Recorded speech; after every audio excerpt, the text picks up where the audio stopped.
صل على محمد وآل محمد.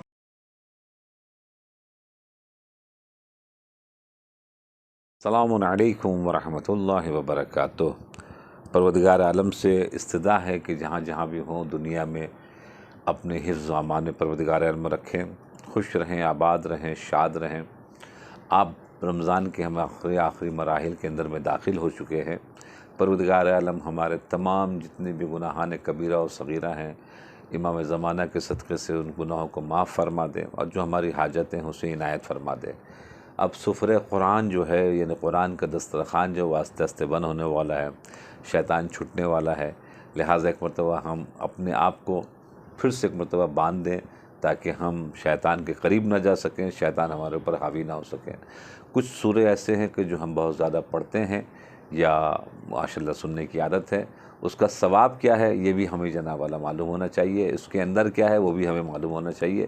تب پھر الحمدللہ سننے کا ثواب تو اپنی جگہ کے اوپر ہے، مگر اس کے ساتھ ساتھ جو نعمت جناب والا ہیں وہ سمجھنے کی، جو قرآن مجید کا مقصد بھی یہی ہے. تو آئیں آج آپ کی خدمت میں سورہ رحمان کے سلسلے میں گفتگو کرتے ہیں کہ سورہ رحمان کے پڑھنے میں ثواب کیا کیا ہے. فرماتے ہیں امام جعفر صادق علیہ السلام، سورہ رحمان نزلت فینا من اولہا الی آخرہا. امام جعفر صادق السلام ارشاد فرماتے ہیں کہ سورہ رحمان جو ہے وہ اول سے آخر تک ہم 14 معصومین کے لیے نازل کیا گیا ہے، اور اس کے اندر میں بیان ہے.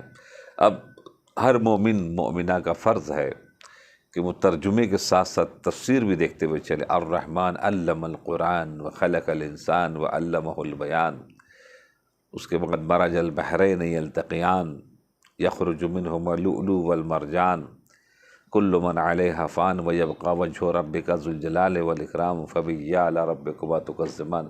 یہ سب جو آیہ کریمہ ہے ظاہر میں جو ہے جناب آل محمد کے سلسلے میں کہتے ہیں کہ الرحمن علم القرآن. علم القرآن، اللہ قرآن کا علم دیا پیغمبر اکرم کو اللہ نے. وعلمہ البیان، اور بیان کا طریقہ بتائیے. اس سے مراد امیر المومنین ابن ابی طالب علیہ السلام کی ذات گرامی ہے. مرج البحرین یلتقیان، ہم نے 2 دریا جاری کیے ہیں. ایک سے مراد مولا علی ہے، ایک سے مراد فاطمہ زہرا. یخرج منہما اللؤلؤ والمرجان، اس سے مونگے اور موتی نکلتے. اس سے مراد امام حسن امام حسین علیہ السلام ہے. کل من علیہا فان، ہر شے فنا ہو جائے گی. ویبقی وجہ ربک ذو الجلال والاکرام، اللہ کا چہرہ باقی رہے گا. تو چھٹے امام فرماتے ہیں نحن وجہ اللہ، نحن وجہ اللہ، ہم اللہ کے چہرے ہیں. یعنی سب فنا ہوگا، ہم فنا نہیں ہوں گے. تو اس آپ نے دیکھا میں نے کچھ آیہ کریمہ کی تلاوت کر کے آپ کی خدمت میں پیش کرنے کی کوشش کی کہ جس میں مراد محمد وآل محمد علیہم الصلوۃ والسلام ہے. اس کے بعد پھر رسول اکرم صلی اللہ علیہ وسلم ارشاد فرماتے ہیں من قرأ رحمان، من قرأها رحم اللہ ضعفہ وعد شکر ما انعم اللہ علیہ. کوئی بھی اگر سورہ رحمان کو تلاوت کرے گا تو جو اس کی کمزوری ہوگی وہ کمزوری چھپ جائے گی. اب کمزوری مثال کے طور کے اوپر رنگ کے اعتبار سے ہو، خوبصورتی کے اعتبار سے ہو، پیسے کے اعتبار سے ہو، اگر چھپانا ہو تو سورہ رحمان کی تلاوت کیا کریں. سورہ رحمان کی تلاوت کرنے کا فائدہ یہ جناب رسول اللہ صلی اللہ علیہ وسلم نے فرمایا ہے. اور یہ شکر بھی ما انعم اللہ علیہ، شکر ما انعم اللہ، اور شکر بھی ہو جاتا ہے. چونکہ بہت سے لوگ جو بہت سی نعمتیں اللہ نے دے کے رکھی ہیں اس کا شکر ادا نہیں کرتے. مثال کے طور کے اوپر عزت کی زندگی گزار رہی ہے، ایک شکر کا قابل ہے. پروردگار عالم تیرا لاکھ لاکھ شکر ہے، تو نے آنکھ دی ہے دیکھنے کے لیے، کان دیے سننے کے لیے، زبان دی ہے بولنے کے لیے، اولاد دی ہے ماشاءاللہ سے، آنکھوں کی زینت، دل کی ٹھنڈک، آنکھوں کی ٹھنڈک. اس کے بعد ماشاءاللہ بیوی، بچے، گھر، خاندان، معاشرہ، آل محمد علیہ وسلم، اتنی بڑی بڑی نعمتیں اللہ نے دے کر رکھی. تو کیا حق نہیں بنتا ہے کہ شکر ادا کیا جائے؟ تو پھر یہ سورہ رحمان جو کوئی پڑھتا ہے تو خود بخود جناب والا شکر کا معاملہ اس کا حل ہو جاتا ہے. اب اس کے بعد پھر ارشاد ہے امام رضا علیہ السلام سے. امام رضا صلی اللہ علیہ وسلم قال سألت عن قول اللہ تعالی خلق الانسان علمہ البیان. یہ انسان کو خلق کیا اور بیان کا طریقہ بتایا، اس سے مراد کیا ہے؟ تو علمہ اللہ تعالی بیان کل شیء یحتاج الیہ الناس.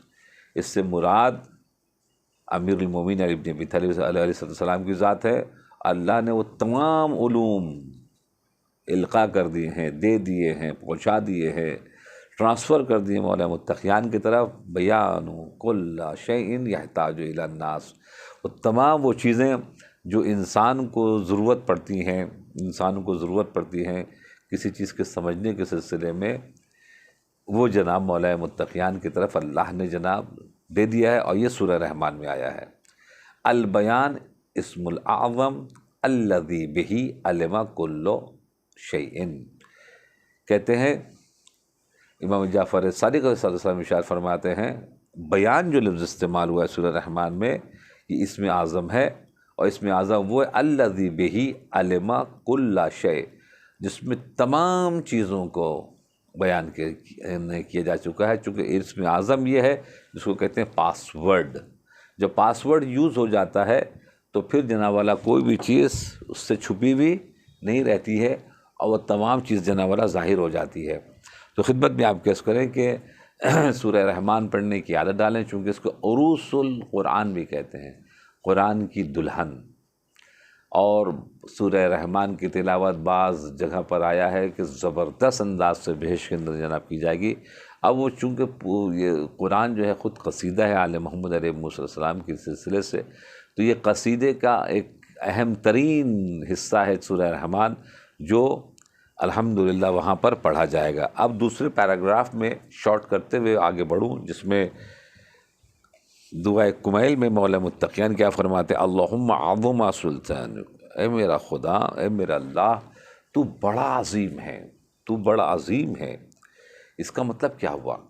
جب ہم نے یہ اقرار کر لیا تو پھر ہم نے نہیں مانا کسی اور کو بڑا، ہم نے کہا اللہ اکبر، اللہ سب سے بڑا ہے، تو بس اللہ سب سے بڑا ہے۔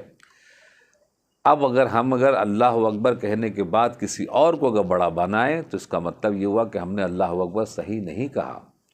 جسے آپ نے سنا ہوگا امام خمینی سے کسی نے کہا تھا کہ بھائی آپ رشیا ہے یا امریکہ ہے، دو سپر پاور، دونوں میں سے کسی ایک کے ساتھ آپ ہو جائیے۔ تو امام خمینی کہتا اذان جانتے ہو؟ کہا کہ اذان جانتا ہوں۔ کہا دو اذان۔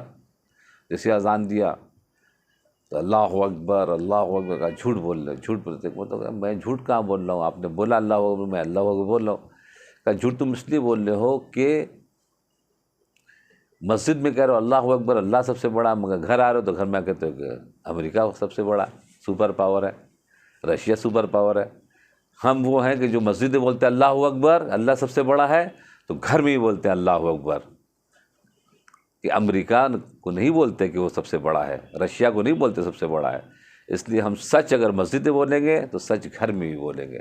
ایسا نہیں کہ مسجد میں کچھ اور بول رہے ہیں اور گھر میں کچھ اور بول رہے ہیں۔ وہ بیچارہ آیا تھا سمجھانے کے لیے، خود ہی سمجھ کے واپس چلا گیا۔ تو خدمت میں آپ کیس کریں کہ اسی چیز کو تکرار کیا ہے، سمجھایا میرے مولا نے 1400 سال میں، اللہم عظم سلطان، اے اللہ تو بڑی ہی سلطنت عظیم رکھتا ہے۔ کتنی بڑی عظیم سلطنت ہے، جو روایت میں ہے کہ عرش کے پاس جو قندیلیں ہیں وہ 1,00,000 قندیلیں ہیں، اور 1,00,000 قندیلے کے اندر میں، قندیل یعنی جیسے پنکھا لگا تو اس کو قندیل بولتے ہیں، اس کے اندر میں 1,00,000 دنیا جناب آباد ہے، ایک ایک قندیل میں، اور 1,00,000 قندیل ہیں، 1,00,000 میں 1,00,000 دنیا آباد ہے۔ اب ذرا سوچیں کتنے لاکھ سورج ہیں، کتنے لاکھ چاند ہیں، کتنے لاکھ سلسلہ ہے۔ یہ تو محشر کے میدانی میں پتہ چلے گا کہ جناب اللہ نے کیا کیا خلق کر رکھا۔ ہم تو بس اپنی ان چند پلانٹ کو دیکھ کر اس بات کو جناب اللہ سمجھتے ہیں کہ یہی یہ معاملہ، وہی یہ معاملہ۔ یہ معاملہ بہت بلند ہے، بہت اونچا ہے۔ اسی لیے کہا گیا ہے کہ الحمدللہ رب العالمین۔ لفظ عالمین کیا ہے؟ عالم، عالمین اور عالم۔ عالم کہتے ہیں سنگولر، واحد کو، ایک دنیا۔ عالمین یعنی 3 سے زیادہ، یعنی 1000 بھی ہو سکتے ہیں، لاکھ بھی ہو سکتے ہیں، کروڑ بھی ہو سکتے ہیں۔ تعریف اس اللہ کی ہے کہ جو عالمین کا رب ہے، یعنی کہ جتنی بھی دنیا بنی ہوئی ہے ان سب کا رب ہے، اور وہ سب کا راز کھلے گا محشر کے میدان میں۔ اس طرف میرے مولا نے اشارہ کیا ہے، پروردگار تو بہت تیری سلطنت بڑی عظیم ہے۔ اور مولا کائنات اگر اپنے الفاظ میں کہہ دے کہ سلطنت بہت عظیم ہے، معاملہ بہت بلند ہے۔ وہ اعلیٰ مکانوں کا، تیری منزلت بھی بہت بلند ہے، تیری منزلت بھی بہت اعلیٰ ہے، تیری منزلت بہت عرفہ ہے، اس کے سمجھنے کی ضرورت ہے۔ آپ ذرا سوچئے نا، اسے ابھی ہم اور آپ اپنی آنکھوں سے رمضان میں جناب والا ایک چیز کا معجزہ دیکھتے ہیں۔ وہ معجزہ کیا ہے؟ یہ اچانک رمضان میں اتنے پھل کہاں سے آ جاتے ہیں؟ آپ نے کبھی غور کیا؟ بہت سی چیزوں کا سیزن نہیں ہے مگر وہ جناب آپ کو نظر آ رہی ہے۔ اچانک جیسے رمضان ختم، مارکیٹ سے پھل غائب۔ اس کا مطلب کیا ہوا؟ یہ سب آئے اور اچانک تقریباً غائب ہوا، تو اللہ نے کہا نا تو میں مہمانی میں بلاتا ہوں اپنے روزے داروں کو۔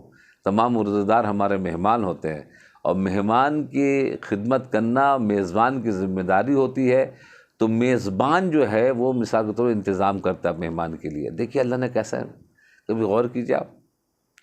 ماشاء اللہ سے کوئی بھی جناب بھوکا نہیں رہتا ہے، کوئی بھی پیاسا نہیں رہتا ہے، سب کو کھانا مل رہا ہے، اور دسترخوان جناب عام لوگوں کے لیے کھول دیا جاتا ہے، جس کو جتنا کھانا ہے آ کے کھا سکتا ہے۔ یہ کیا معجزہ نہیں ہے؟ کبھی ایک دو دن نہیں، ایک مہینے تک دنیا کے کسی مذہب میں اس انداز کا انتظام ہے؟ وہ ایک ایک لنگر چلاتے ہیں، وہ ایک ایک علاقے کے سلسلے میں، یہاں تو پوری دنیا پر لنگر چلتا ہے، پوری دنیا میں جناب لنگر کھلا ہوا ہے، جہاں جہاں بھی مسلمان آباد ہیں ان لوگوں نے باقاعدہ دسترخوان کھول کے رکھا ہے، کھاؤ۔ تو کس نے کروایا؟ اللہ نے کروایا۔ یہ ہے رب العالمین۔ انشاءاللہ جہاں بھی رہیں خوش رہیں، آباد رہیں، شاد رہیں، دعاؤں میں یاد رکھیں ماہ مبارک رمضان کو جو آپ نے بنایا ہے بہترین ٹاور، اس کو بم لگا کے اڑائیے گا نہیں گناہ کر کے۔ یہ ہماری آپ سے گزارش ہے۔ والسلام علیکم ورحمۃ اللہ وبرکاتہ۔